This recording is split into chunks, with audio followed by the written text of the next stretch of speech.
So myself, Drashti Parikh, and my student ID is 1014198828.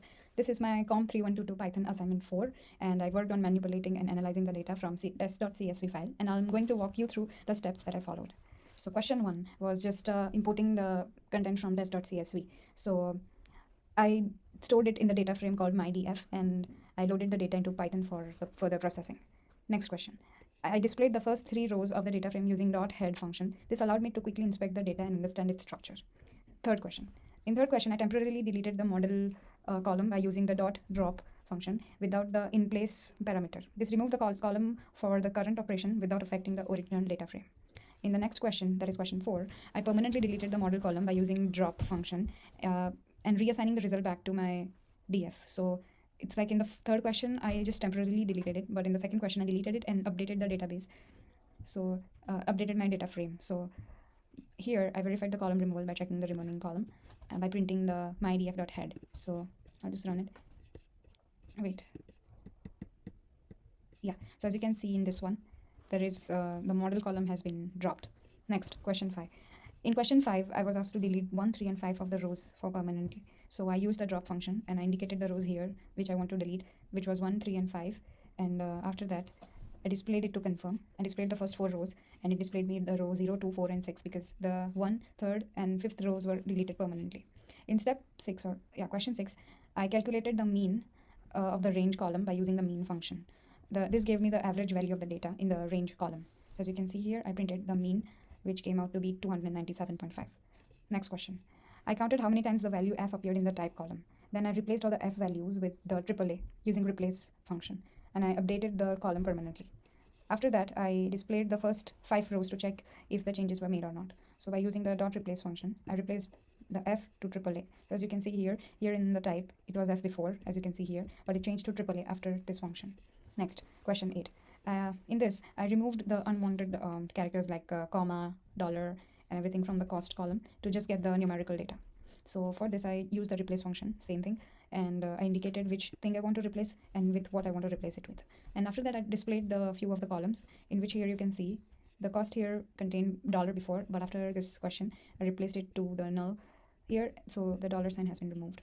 Next, going to question 9. I changed the data type of the cost column to integer using as type function. So this allowed me to treat all of the values in the cost column as integers. So yeah, so for getting the data type of the cost column after this replacement, I printed it and it gave me integer data type. So as you can see here, I changed it using as type function. So before doing that, I have to replace this thing because it can't contain characters, only the numerical value. So I replaced it with the empty string, and then I converted it to as type integer. So after that, it printed my data type to be integer. Question 10. I calculated the average of the cost column using mean, and then I calculated the average cost for each continent using group by. This gave me a breakdown of costs by continent. So as you can see, I first calculated the average cost of the cost column, and then I grouped it by the continent so that we can get the mean value for every continent. And then I printed the average of all the costs and then average by continent, by which I calculated using the group by function. Question 11. I calculated the minimum, maximum, and the standard deviation of the cost column. So by using the group by function for sure, and using the .agg function as well. So yeah, so I first grouped it by the continent, and then using the function min, max, and standard, I calculated their values accordingly. Then moving on to question 12, I calculated the minimum, maximum, and the standard deviation, the same thing, for all the numerical columns grouped by each of the continent.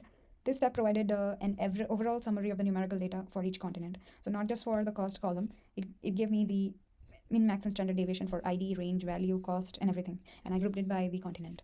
Question 13. I created a bar chart to visualize the mean of all of the numerical columns grouped by the continent using the plot. So first of all, I imported the plot library, and then I selected the columns which I want to show in the plot. This provided a visual representation of the data, making it easier to compare the mean values across the continents. Next upon, this was a bar chart the plot chart which I came upon. Yeah, so blue is the ID, orange is for the range as shown here, and red is for the cost. So question 14. In this question, I calculated how many times each continent appeared in the continent column. So using the value counts function, this counted how many times the continent appeared in the continent column. So for example, the North America, they appeared for 143 times. So I'll run all of them. Yeah, so as you can see, North America appeared 144 times, Africa for 143, and so on. Further, question 15.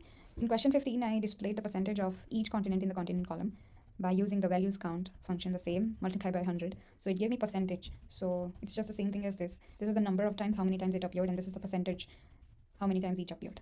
Then moving on to question 16. In question 16, I displayed the unique values in the continent column using .unique function, and I showed the number of unique continents using .nUnique method. So as you can see here, the unique continents are Asia, North America, Africa, and so on. And the number of the continents which are unique is 7. So further, in question 17, I applied .value counts to cost column to count how often each cost value appeared. So yeah, the same thing as the continents. We have used the value counts to get how many times a particular cost have been appeared in the cost column. Further, I created a histogram. I'll run it. As you can see, I created a histogram for cost column. So this helped me to visualize how values were distributed across the column. So as you can see here. Yeah. Then question 19. I adjust the number of bins in the histogram to 50 by setting bins equals to 50. This gave me more detailed view of distribution of cost values. So this one is probably, we set the bins to be 50 to get more details on the cost values. Moving on to question 20. In question 20, I checked how many missing values were there in the zip code and type columns by using .isNA.sum. This helped me to identify any missing data that might be addressed. So in zip code, basically, like how many columns did it have zip code? Same in the type as well. ID, range, value, type, and everything. So let me just run it. So as you can see here, in zip code, there were 9 missing values, and following by type and everything. Moving on to question 21. In question 21, I dropped rows with that contain any missing values using the drop NA and method, and then checked how many rows remained after this operation. So yeah, after running this function, I got that 939 were the remaining rows which were there. Moving on to question 22. In question 22, I displayed the value counts for the type column, including the missing values, by using the .value counts function. This helped me to analyze how many missing data was distributed in that column. So here is the types and how many times it is appeared in the column displayed here. Question 23. In question 23, I replaced the missing values in type column with XXX using the .fill.na function. After this, I displayed the updated data frame to verify the changes. So yeah, as you can see here, oh, none of the thing had with XXX. So let me just run it. Yeah. So I printed the first 5 of the rows to get the changes. Moving further, question 25. In question 25, I've set the ID columns as the new index using .setIndex method. I also deleted the index name by setting index.name none here. So, and then after that, I printed it, the first few of the columns in here, and I displayed the first 5 rows and then accessed a specific cell where ID was 70. And the column header was value. So yeah, I'll run it. And yeah, as you can see, I've set the index none. So like in here, index value is set to be none. So nothing will appear here because index name I've changed it to none. So we just get the ID indexes without its heading. Moving on to question 26. I displayed the index column and the shape of the data frame, and then I reset the index using reset index. After resetting, I showed the updated here I've showed the updated index columns and the shape of the data frame. Further, question 27. I use the .describe method to view summary stats for data frame. So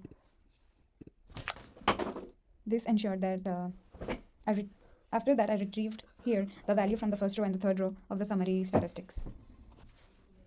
So it came out to be 941. Next, going to question 28, I sorted the value counts for the continent column by frequency and alphabetically using the .sort values method and the .sort index method. This ensured that continents were ordered both by count and the name. So after running it, as you can see here, it gave me this output. Moving on to question 29, I selected and displayed the columns for rows 1, 3, 5, and 7 using local array method. And then I showed the first 7 columns of the type and continent columns with .local method. So yeah, the first 7 columns displayed here. And then last question. In this question, I filtered the rows where the type column was equal to XXX and displayed the corresponding values for the value column. So yeah, it came out to be like this, where the name was the value and the data type was integer for sure.